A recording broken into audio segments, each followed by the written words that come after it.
fellow gamers and sidekicks, this is Repo Man providing you guys with an Assassin's Creed Unity review for the PS4. So let's dive in. Assassin's Creed Unity is a next-gen masterpiece.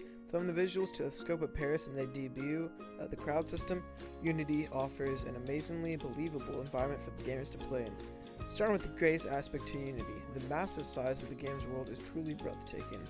While it isn't as large as originally described, there's a ton of offerings for players to participate in. From single-player story missions to renovation projects and missions that expand on individuals within the city, the amount of activities to do is extremely high. Even without participating in missions, it's easy to lose yourself in countless hours of exploration through all the districts that make up Paris and Unity. As for the crowd system, the diverse cast of NPCs that walk the streets, alleys, paths, and within the city is noticeable and very much appreciated. Good job, Ubisoft. You succeeded in bringing Paris to life during the French Revolution. Unfortunately, though, outside of the game's environment and after my playthrough of Unity, there's more things to be said about the game's flaws. To begin, the story feels a little tacked on, with the relationship between Arno and Elise feeling extremely underwhelming.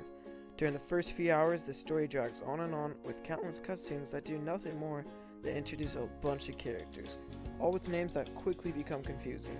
Unity also has some of the longest loading times I have ever experienced on next-gen systems. Whenever a new mission is accepted, it can take close to half a minute before the cutscene for the mission even begins. There are also issues with the game's cover system, which does not provide a smooth transition when hunting from one spot to another in order to avoid an enemy, allowing enemies to spot players more than they would like. As for the game's customization options, there is numerous and countless ones for your character.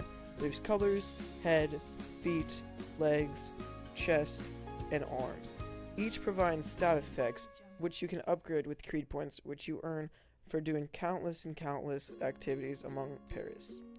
However, though, many of the selections are locked away, requiring a Uplay account and or the game's mobile companion app to unlock.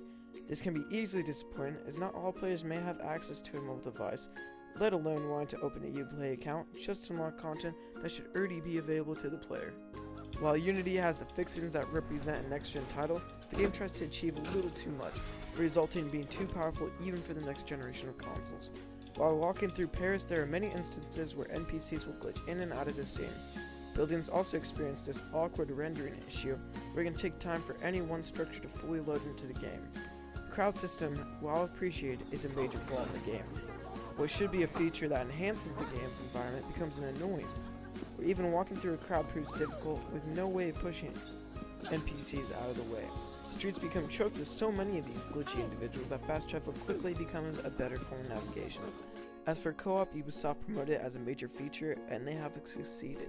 There is numerous missions that you can do with very well drawn stories.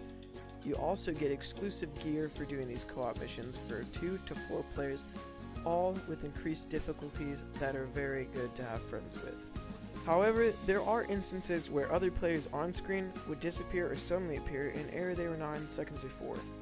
In regards to the improved parkour system, it still has its issues, where I found myself becoming stuck in motion, not being able to continue climbing or moving down from a ledge.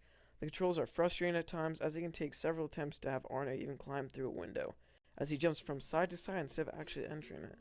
Mobility is key in many missions, especially when it requires players to move through an area quickly, and almost every time I have found myself that this task is a job itself, as Arno climbs and jumps to surfaces that I don't actually want to come in contact with. But overall, Assassin's Creed Unity is an absolutely beautiful game, offering amazing visuals and an exceptional replica of Paris during the French Revolution. In the end, Unity is an absolutely beautiful game with a rich story and many characters and customization options, with a very well drawn together co-op system. PlayStation Heroes awards Assassin's Creed Unity with a 9 out of 10.